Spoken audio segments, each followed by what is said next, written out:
Guys like you don't walk in here with this kind of money. Dad, I'm calling the police, ***. Police? I have a man here trying to cash a fraudulent check. You just made the worst mistake of your career. I hope it was worth it. Get him out of here. Sir, I need you to come with me. It's okay. Stay with me. Sir, Mr. Reed, what happened here, sir? Denise Carter grabbed the check out of Marcus Reed's hand and ripped it down the middle. His daughter was standing right beside him. Guys like you don't walk in here with this kind of money, she said, staring at his jacket like it was trash. Then she picked up the phone to call the police. Marcus pulled Aaliyah close. He looked Denise in the eye and told her, calm as anything, that she had just made the worst mistake of her career. 2 guards started walking him to the door.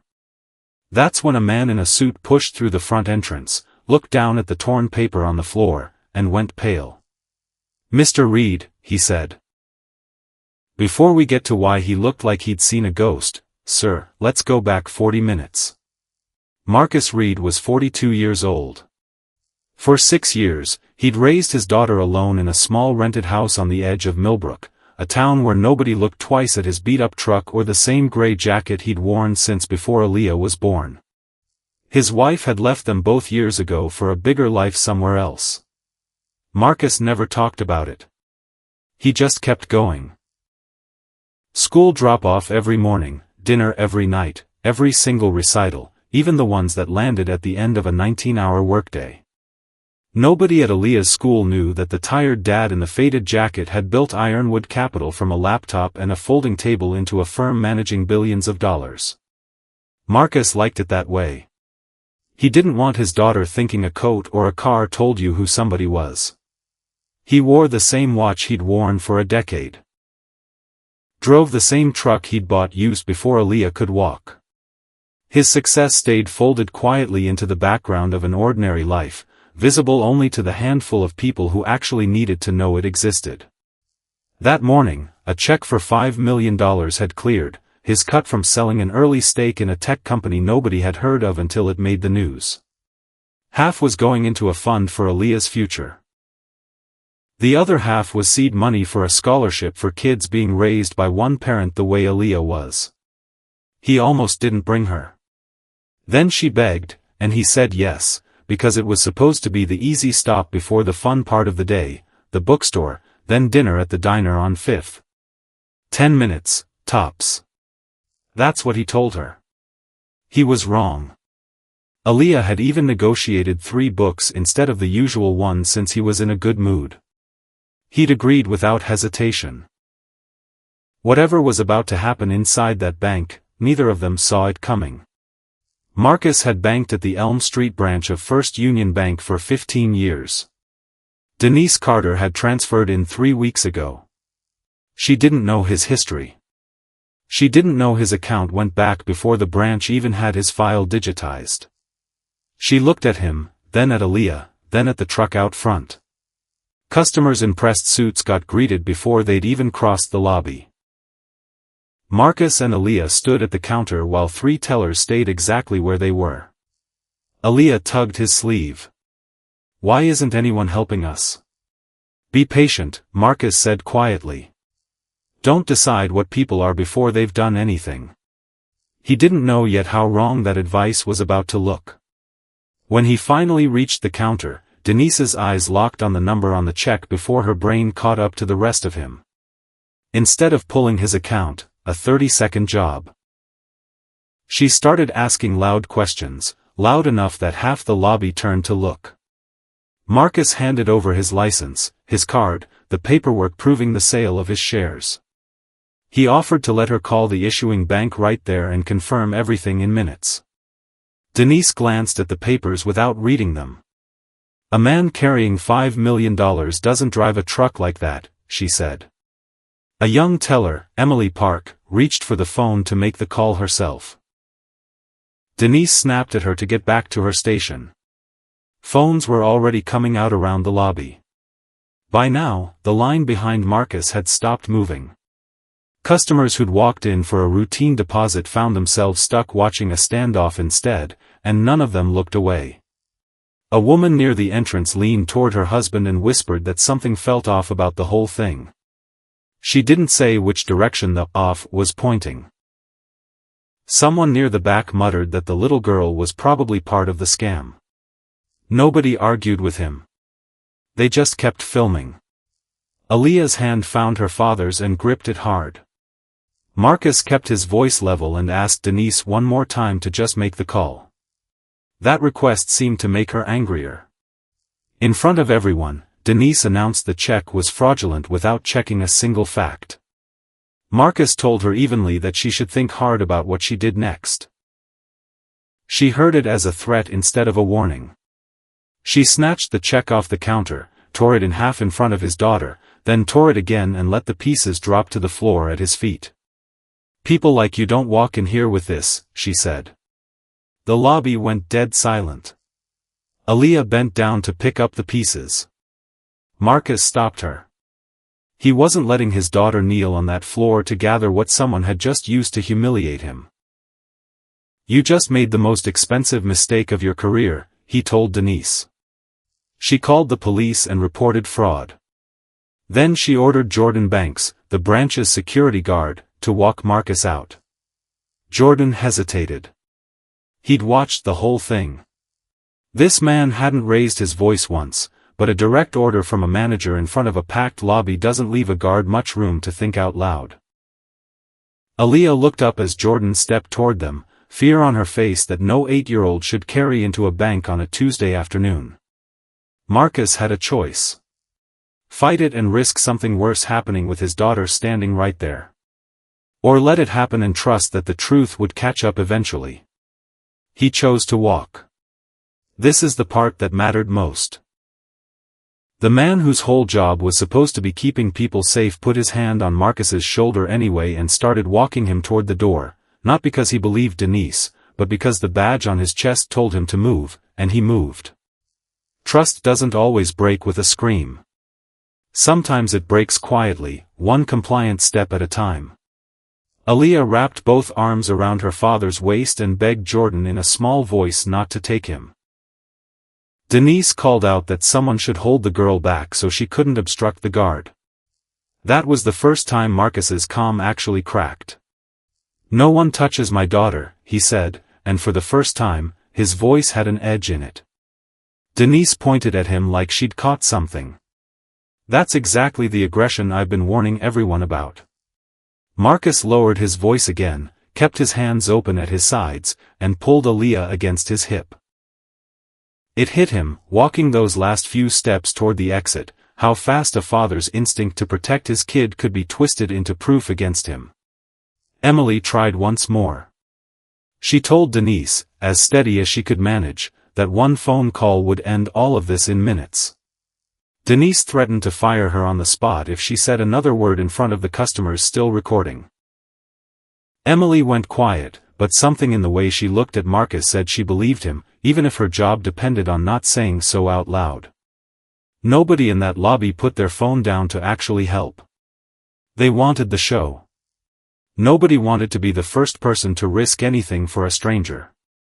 Aaliyah looked around at all the raised phones and lowered eyes and asked, loud enough to carry, "Doesn't anybody think he did nothing wrong?"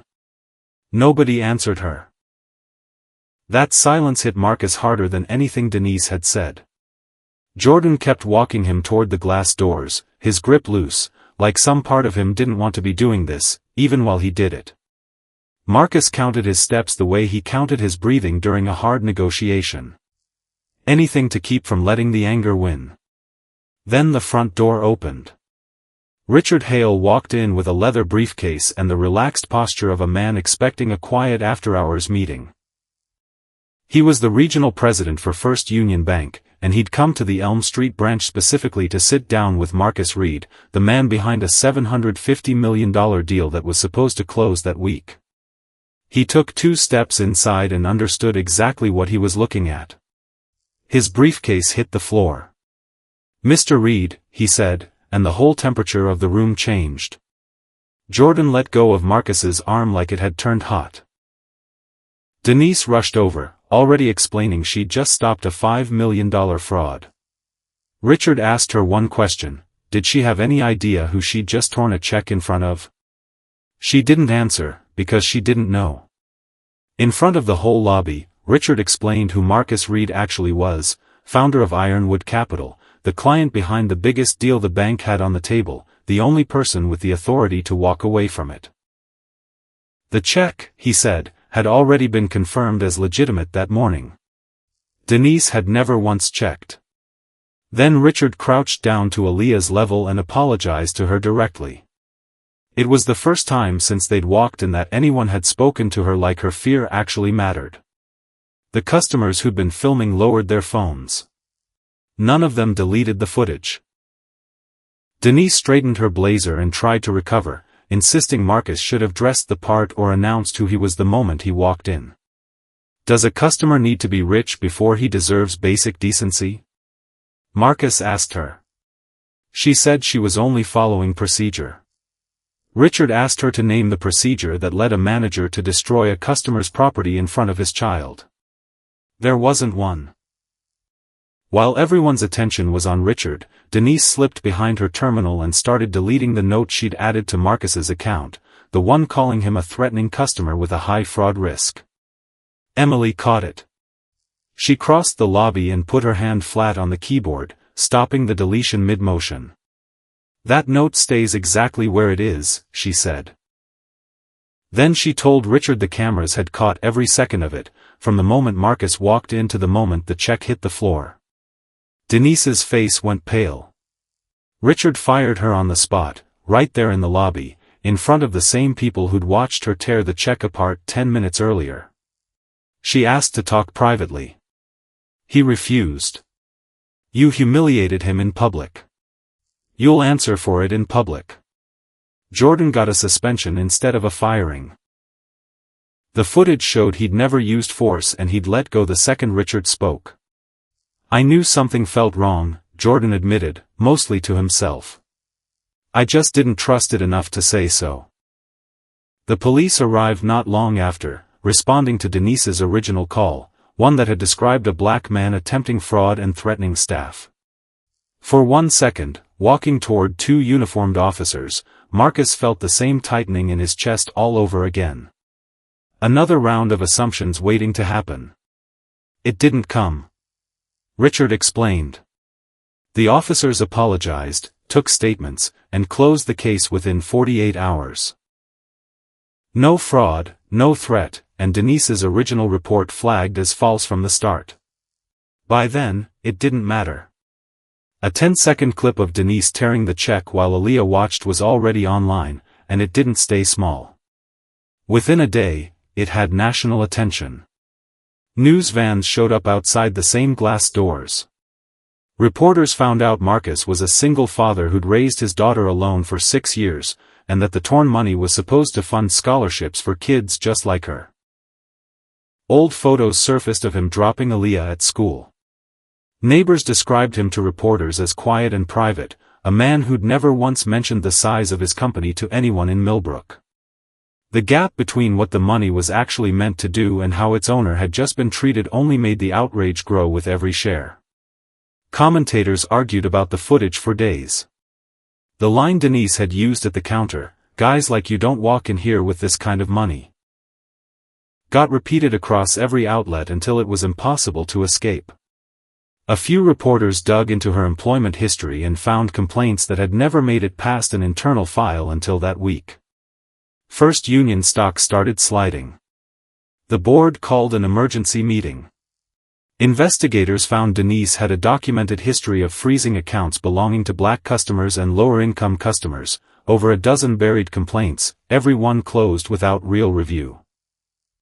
One former teller said she'd reported an almost identical incident 2 years earlier involving an elderly customer.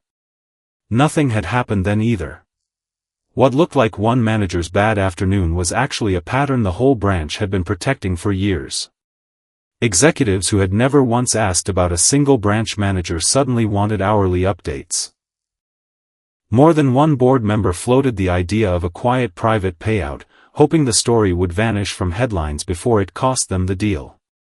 Richard refused every time he was asked, telling the board that Marcus Reed did not strike him as a man who could be bought into silence, and that trying would likely make everything worse. That night, Marcus sat across from Aaliyah at their kitchen table. Neither of them touched their food. She looked up. "Would anyone have said sorry if they didn't find out you were rich?" He set down his fork. He had nothing to give her that didn't feel like a lie. He'd been cleared because he happened to hold power most people never would. But thousands of people walked into banks just like that one every single day with no regional president arriving in time to call them sir. He reached over and squeezed her hand. He didn't answer her. He couldn't. But he sat with the question long after she'd gone quiet, and it didn't leave him. Outside, he could hear a car slow down near the house, one of several that had crept past since the story broke, drivers craning their necks for a look at the man everyone online was suddenly talking about. He pulled the curtain shut and turned back to the only audience that had ever actually mattered to him. 3 days later, lawyers showed up at his door in suits that didn't belong on his porch. They laid a settlement across his kitchen table, money, a public apology, a few firings, in exchange for one condition: sign the $750 million deal, and say nothing else about what happened.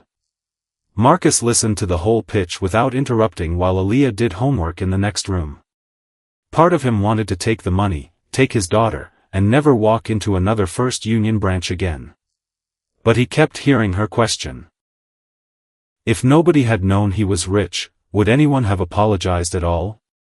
He thought about the customers in that lobby, phones raised, mouths shut, about how easily an entire room could agree, through nothing but silence, that an injustice happening right in front of them didn't require anyone to actually do anything. Punishing one manager wouldn't touch that. Only something built to outlast the headlines might. Punishing Denise would feel good. It wouldn't change what happened to the next person who walked in without a fortune behind them. It wouldn't undo the silence of an entire lobby that had watched and filmed and said nothing. He turned down the settlement. He told the lawyers he wasn't interested in being paid to stay quiet. Instead, he laid out conditions that had nothing to do with his own bank account: independent audits for discrimination at every branch, a second manager required to approve any account freeze.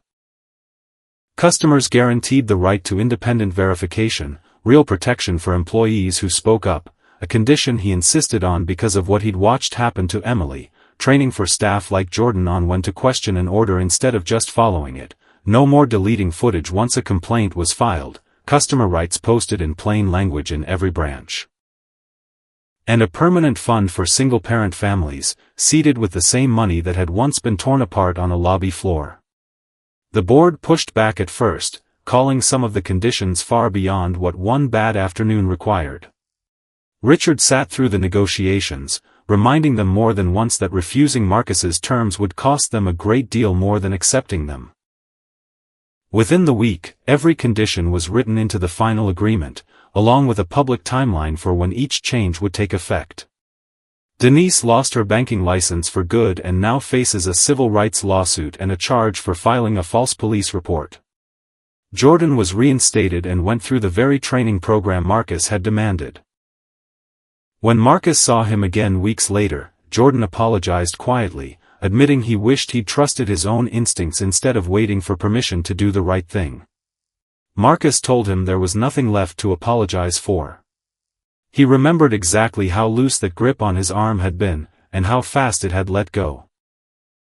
Emily was promoted to assistant branch manager, put in charge of rolling the new training out across the region, because she was the only person in that lobby who'd said something while everyone else stayed quiet. Marcus thanked her himself before he left that day and told her that one voice speaking up had mattered more than she probably realized in the moment. The bank issued a replacement check once the original was formally voided. Marcus split it exactly as planned. Half into the fund for Aaliyah's future, half into what was now called the Reed Family Scholarship, built for kids being raised by one parent the way he once raised his. 3 months later, Marcus and Aaliyah walked back through those same glass doors. He still drove the same truck, still wore the same jacket. An employee greeted them before either of them said a word. Nobody's eyes lingered on his coat this time. Aaliyah didn't ask why nobody was helping them, because someone already was. A new mother was opening her son's first savings account at the counter, met with none of the suspicion Marcus and Aaliyah had faced that same afternoon 3 months earlier. Nobody questioned whether she belonged there. A small placard near the entrance now listed every customer's rights in plain language, along with a number for a complaint line that had nothing to do with the branch itself. None of the customers who'd once stood there filming ever came back. Marcus noticed the empty space where they used to stand and didn't say anything about it.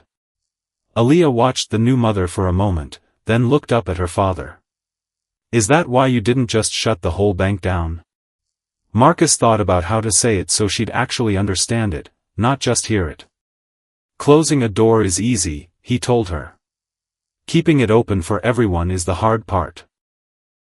He let her hand the very first scholarship letter to a boy being raised by his father alone, and watched her understand, really understand, that the $5 million had never been what made him matter.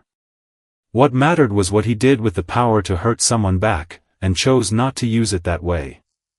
They walked out together, finally finishing the plan from 3 months before, the bookstore, then the diner on 5th. If you'd been standing in that lobby with your phone already raised, would you have kept filming, or would you have been the first person in the room brave enough to put it down?